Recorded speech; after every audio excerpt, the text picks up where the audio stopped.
my dears, and welcome back to my corner of the internet. I'm Shannon, and today I've got another paranormal type video to share with you guys.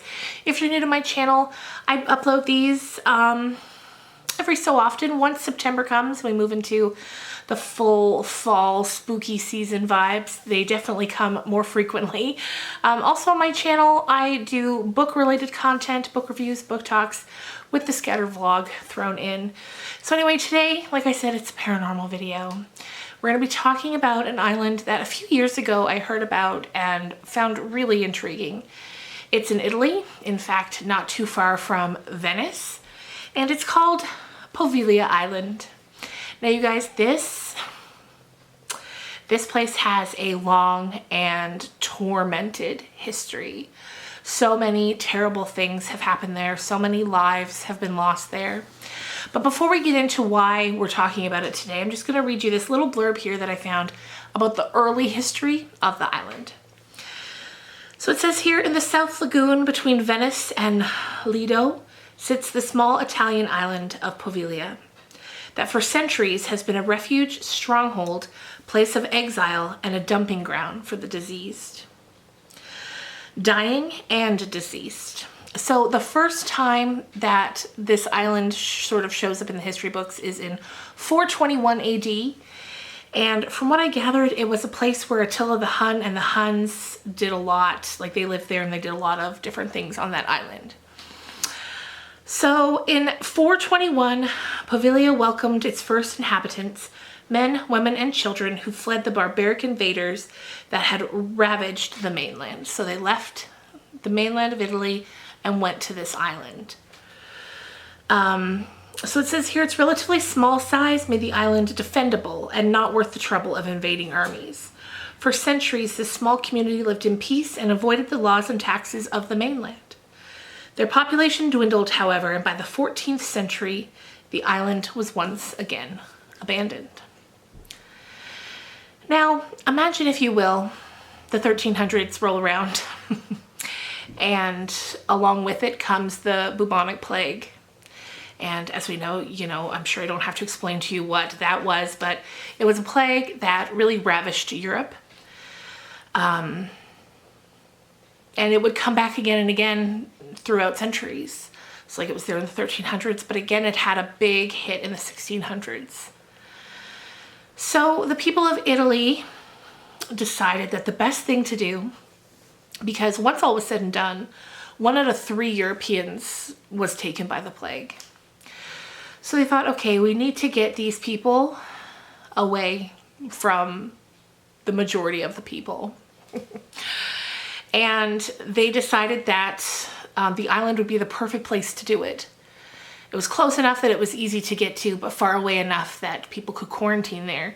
And in fact, I believe I was reading that that's where the word quarantine comes from, because in Italian, like, quora is 40, and that's how long they were telling people that they were going to be isolated for 40 days.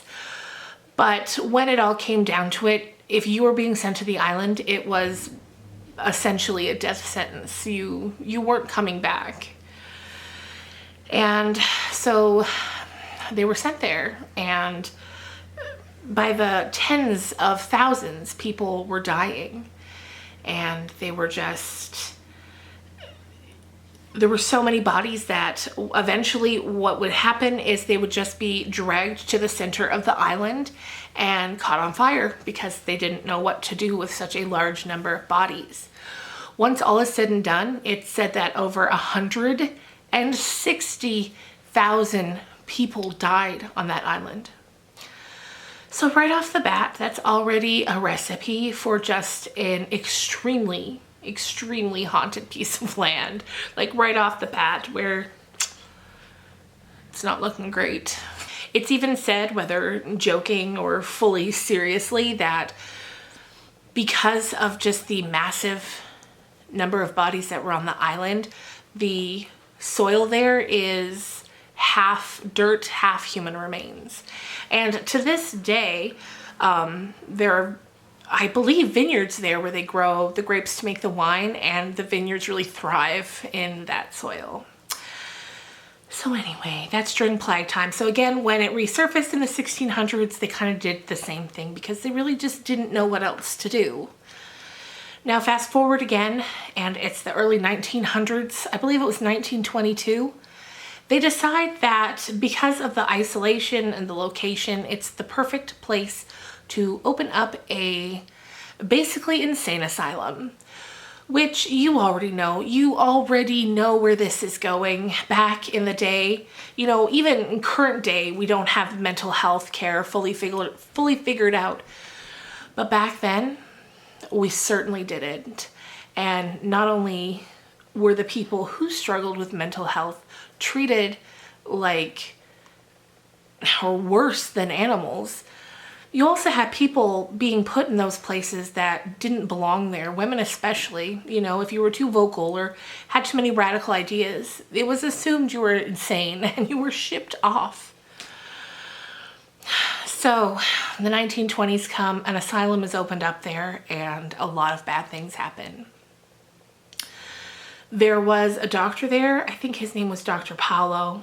I was reading an article where even to this day, that specific doctor, locals warn people to be careful if they go to that island because he's big and he's bad. The ghost of him, of course. But anyway, I'm getting ahead of myself. I just have so many things going through my mind that I want to tell you. So this is Insane Asylum. It's up, it's running. People are put there and they're treated by this doctor very poorly. He really thought now was the time that he was going to make a real name for himself, you know? He's like, I'm going to do all kinds of experiments, experimental medication, experimental surgery, experimental treatments, and I'm just going to make a name for myself.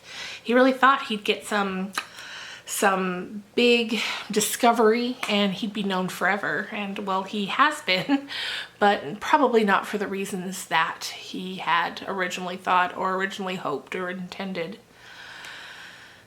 So lobotomies were commonly performed there, as they, I'm sure, often were in many different places at that time. Before that was sort of an outdated treatment, and they were crudely done with chisels, with hand saws, with hammers. And of course, back then, no anesthesia. So it was just a place of cruelness and torture. Along with lobotomies, he amputated limbs and did bizarre chemical treatments. Again, the details aren't, you know, the details I didn't find readily available, but you can just imagine.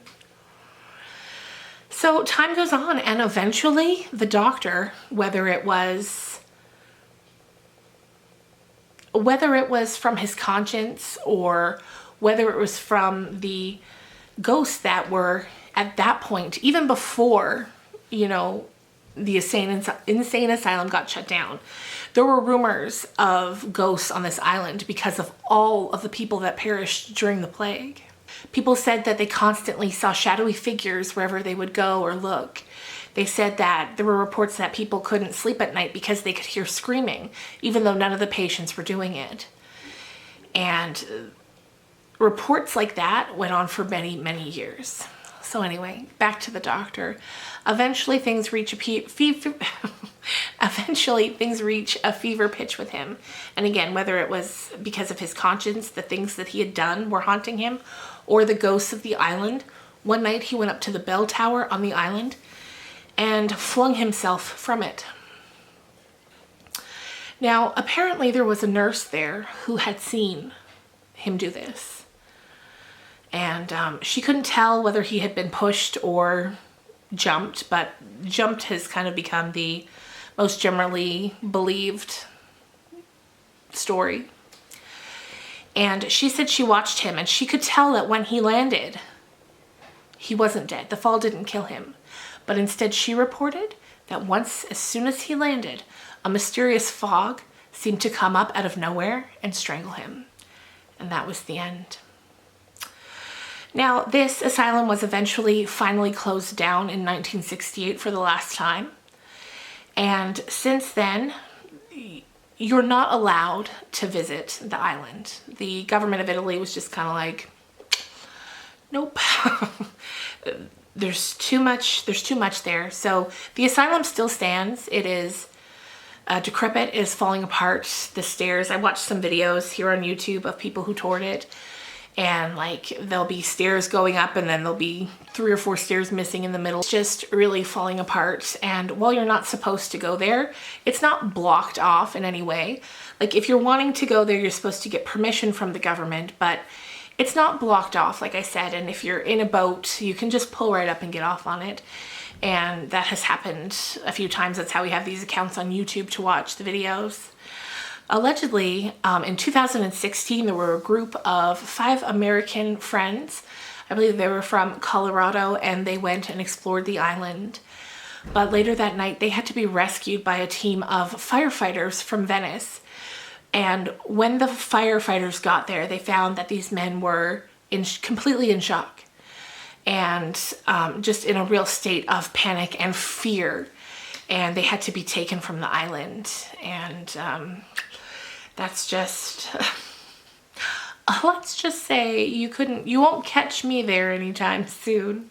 I was also reading as well that there were some experts who reported that the island seems to give off a weird electromagnetic field, even though no electricity runs to the island. So they don't know what's causing this electromagnetic field.